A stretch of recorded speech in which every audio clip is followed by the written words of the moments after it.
नमस्कार, मैं राजेंद्र बंसल वास्तु सलाहकार आज आपको साउथ फेसिंग यानी कि दक्षिण मुखी सूट और साड़ी की दुकान के बारे में, शोरूम के बारे में बताना चाहूँगा। मैं जो जानकारी आपको देता हूँ वो हमेशा ही वास्तुशास्त्र के साथ साथ अपने अनुभव की जानकारी आपको देता रहता हूँ।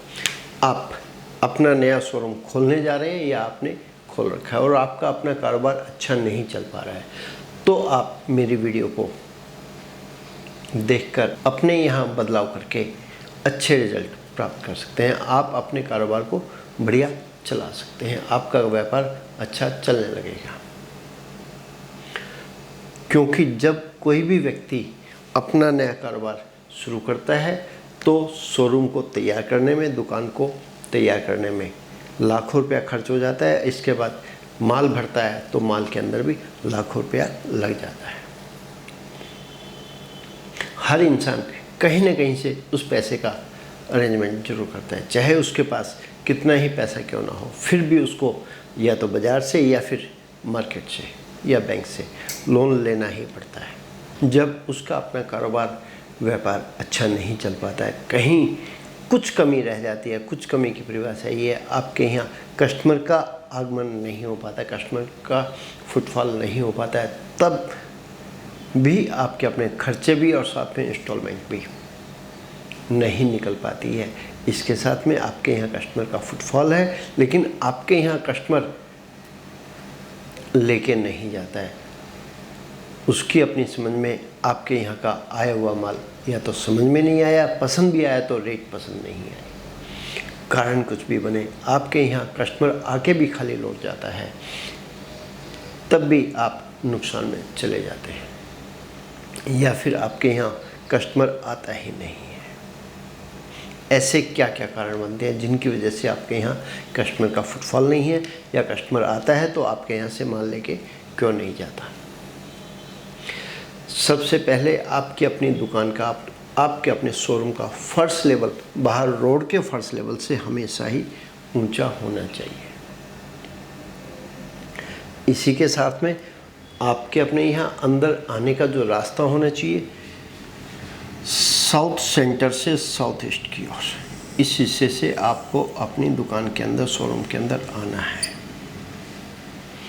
आपको अपने यहाँ पे सीटिंग और सेटिंग किस तरीके से करनी है अब मैं आपको ये बताने जा रहा हूँ। सबसे पहले आपने नॉर्थ वेस्ट कॉर्नर से नॉर्थ होते हुए नॉर्थ ईस्ट तक स्टोरेज करनी है, साथ में डिस्प्ले करनी है। ऐसे ही नॉर्थ वेस्ट से वेस्ट होते हुए साउथ वेस्ट तक और नॉर्थ ईस्ट से ईस्ट होते हुए साउथ ईस्ट तक, इस हिस्से में भी आपने स्टोरेज और डिस्प्ले करनी है। आपको सिर्फ एक चीज़ का ध्यान रखना है, ईस्ट में भी यानी कि पूर्व में भी और उत्तर में भी, नॉर्थ में भी वजन हल्का रखना है। माल बहुत ज़्यादा भरना नहीं है। आपको वजन और माल सबसे ज़्यादा किधर रखना है? वेस्ट की ओर रखना है, कंप्लीट साउथ वेस्ट से लेकर नॉर्थ वेस्ट तक। इस एरिया में आपने माल ज़्यादा लगाना है। आपके यहाँ पर साड़ी और सूट का काम है, वो आपने अपने हिसाब से आधे हिस्से में साड़ी का काम हो जाता है, आधे हिस्से में सूट का काम हो जाता है। आप अपने यहाँ पे गद्दी किस तरीके से लगाते हैं? आपके यहाँ पर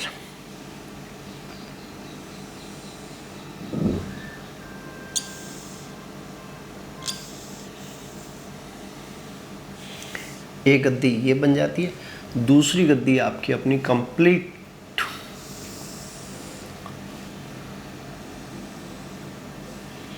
ये बन जाती है। यानी कि कस्टमर जब आपके पास आता है तो कस्टमर की सीटिंग जो आती है, एक तो सीटिंग ये वाली आती है और दूसरी सीटिंग कस्टमर की ये वाली आती है। जब कस्टमर आपके यहाँ आके इस एरिया में बैठ जाता है, इसमें आपने किस चीज़ का ध्यान रखना है? जब भी आपके यहाँ गद्दी बनाई जाती है, गद्दी के अंदर भी माल को रखा जाता है। आपने कभी भी अपने यहाँ पर नॉर्थ ईस्ट वाले हिस्से में, यहाँ पर रैक में भी और गद्दी के इस वाले हिस्से में भी माल को भर के नहीं रखना है। ये एरिया आपने खाली रखना है। आप बाकी कंप्लीट एरिया में माल लगा सकते हैं, ऐसे ही आप यहाँ भी माल लगा सकते हैं। आप अपने यहाँ पर फ्रंट में डिस्प्ले करना चाहें तो डिस्प्ले कर सकते हैं। आप अपने यहाँ डिस्प्ले में डमी भी लगा सकते हैं। ऐसे ही आप साउथ ईस्ट में भी 1-2 पीस लगाने चाहें तो आप लगा सकते हैं, अंदर की ओर भी लगा सकते हैं। बाहर आपके पास जगह मिले तो बाहर भी आप लगा सकते हैं, कोई दिक्कत नहीं है। वो आपको अपने यहाँ मार्केट के हिसाब से, कंफर्टेबल के हिसाब से देखना है। आपके यहाँ आपका अपना कारोबार बढ़िया चलेगा, उसके लिए आपने 2-3 चीज़ों का और ध्यान रखना है। आपको अपने यहाँ ईस्ट साउथ ईस्ट में इस हिस्से में मंदिर बनाना है। इलेक्ट्रिक मीटर भी आपने यहीं लगाना है और साथ में इन्वर्टर भी आपने यहीं रखना है।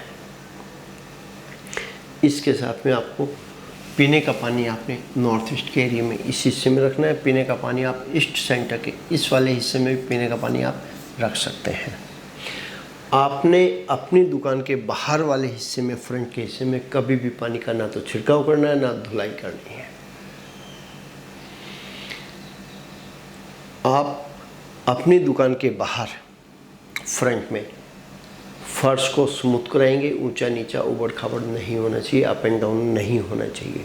और आपके यहाँ दुकान के अंदर, शोरूम के अंदर आने के लिए जो 1 स्टेप या 2 स्टेप बने हुए हैं, मैं आपको एक बात कहूँगा, उसके ऊपर रेड कलर का स्टोन लगना चाहिए। आप अपनी दुकान नहीं तैयार करा रहे तो आपको साउथ वेस्ट से साउथ ईस्ट की ओर, वेस्ट से ईस्ट की ओर, नॉर्थ वेस्ट से नॉर्थ ईस्ट की ओर स्लोप फर्श की ढलान जरूर करनी है। आप इस तरीके से ढलान करते हैं तो मेरा अपना मानना है कि आपका अपना काम, आपका अपना कारोबार बढ़िया चलेगा। आप अपने यहाँ पर फ्रंट में यदि डिस्प्ले नहीं करते हैं, ग्लास नहीं लगाए, तो आप बाहर इस तरीके से डमियाँ लगा सकते हैं या सीलिंग से भी हैंग कर सकते हैं, साड़ी भी और शॉर्ट्स भी, वो आपकी अपनी इच्छा है। हाँ, एक चीज़ का ध्यान रखना आपने, आप जब भी इस एरिया में डिस्प्ले करें, आपको ग्रे कलर नहीं लगाना है, सिल्वर कलर नहीं लगाना है। आपको हमेशा ही red colour, maroon colour, pink colour, peach colour लगाना है। आप अपने यहाँ पर एक चीज़ का और ध्यान रखें, ओनर को जो मैक्सिमम से मैक्सिमम बैठना है वो इस एरिया में बैठना है या इस एरिया में बैठना है। ओनर वैसे तो कहीं भी बैठ सकता है, कोई दिक्कत नहीं है, लेकिन ओनर की जो मेन सीटिंग बनती है वो ये बनती है। ओनर इस एरिया में बैठता है और यहाँ उसका अपना स्टाफ बैठता है, तब मैं आपको कहूँगा ओनर की कम चलती है, स्टाफ की ज़्यादा चलती है। स्टाफ अपने रेट से माल सेल करना चाहता है, मालिक की बिल्कुल भी नहीं चल पाती। मालिक के ऊपर हमेशा ही स्टाफ हावी रहता है, साउथ वेस्ट में बैठने वाला। तो मैं आपको एक बात कहूँगा, क्योंकि ये जगह मालिक की है, इस जगह में जो व्यक्ति बैठेगा तो मालिक का प्रभाव उसके ऊपर आ ही जाएगा। और कुछ समय बाद इस एरिया में बैठने वाला व्यक्ति अपना काम, अपना कारोबार कर लेता है। कुछ समय के लिए ही वो व्यक्ति नौकरी करता है। तो इसलिए मैं कहूँगा आपका अपना स्टाफ इस एरिया में, यहाँ स्टाफ बैठे, यहाँ स्टाफ बैठे, यहाँ स्टाफ बैठे, यहाँ स्टाफ आ सकता है, लेकिन मालिक यहाँ आना चाहिए। यहाँ स्टाफ आए, यहाँ मालिक आए, वो गलत है। मालिक को यहाँ बैठना चाहिए। एक ही सीट बनती है, जगह ज़्यादा नहीं है, तो मालिक यहाँ बैठ जाए, कोई दिक्कत नहीं। इस एरिया में आप इस तरीके से अपने यहाँ पे सीटिंग और सेटिंग करते हैं तो मेरा अपना ये मानना है आपका भी कारोबार, व्यापार बढ़िया चलेगा। आपके यहाँ कस्टमर का फुटफॉल आता चला जाएगा, कस्टमर आपके यहाँ भरपूर आएगा। मैंने अपने इस कॉन्सेप्ट को जो सीखा है, अपने फादर के साथ रह के सीखा है। हमारे फादर द्वारा लिखित प्रथम बुक लक्ष्मी प्रवेश कैसे हो पढ़ के मैंने भी वास्तु को सीखा है, और साथ में हमारे फादर ने इस पुस्तक को छुपाकर समाज में बांटा। समाज ने भी इस पुस्तक को पढ़कर भरपूर लाभ उठाया और वास्तु के प्रति जागरूक भी हुए। हमारी अपनी भी यही इच्छा है, आप भी इस पुस्तक को पढ़ के जागरूक भी हो और लाभ भरपूर उठाएं, क्योंकि हमारे फादर द्वारा लिखित पुस्तक लक्ष्मी प्रवेश कैसे हो, इसके अंदर भरपूर वास्तुशास्त्र के साथ साथ अपने अनुभव के भी बहुत सारे उदाहरण दिए गए हैं। आप इस पुस्तक को पढ़ के लाभ उठा सकते हैं। आप इस पुस्तक को मंगवाना चाहते हैं तो स्क्रीन पर दिए गए नंबर पर फ़ोन करके इस पुस्तक को मंगवा सकते हैं। मेरे द्वारा दी गई जानकारी यदि आपको अच्छी लगी हो तो आप मेरी वीडियो को लाइक भी करें और अपने सर्कल में शेयर भी करें। आपने यदि मेरे चैनल को अब तक सब्सक्राइब नहीं किया तो मेरे चैनल को सब्सक्राइब कर लीजिए, जिससे कि मेरी हर एक आने वाली वीडियो आप तक पहुंच सके।